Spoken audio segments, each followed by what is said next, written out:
আপনারা যারা ঈদে মিলাদুন্নবী পালন করেন তাদের উদ্দেশ্যে কিছু কথা বলতে চাই। দেখেন ভাই, আগেই বলে রাখি, কথাগুলো সম্পূর্ণ মনোযোগ দিয়ে শুনবেন, তারপর আপনার বিবেক যেটা বলে সেটাই বললেন।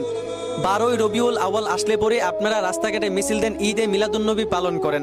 আপনাদের উদ্দেশ্য 12ই রবিউল আউয়াল আমাদের নবীজির জন্ম তারিখ, তাই আপনারা আনন্দ পালন করেন। এখন আপনাদের কাছে আমার একটা প্রশ্ন, আমাদের রাসূল যেই তারিখ জন্মগ্রহণ করেছিলেন আবার সেই তারিখ তো মৃত্যুবরণও করেছিলেন, মানে 12ই রবিউল আউয়ালে আমাদের নবী পৃথিবীতে এসেছিলেন, আবার 12ই রবিউল আউয়ালে আমাদের প্রিয় নবী দুনিয়া থেকে বিদায় হয়েছিলেন।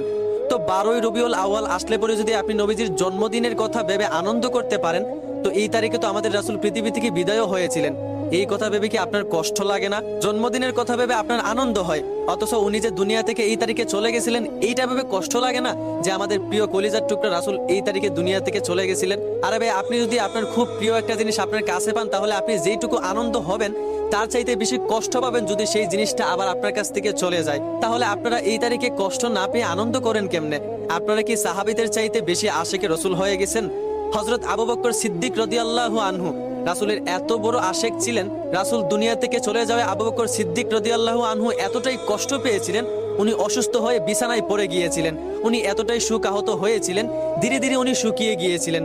উনি যখন কথা বলতেন উনার কথার মধ্যে যেন কলিজা পোড়া গন্ধ বের হতো।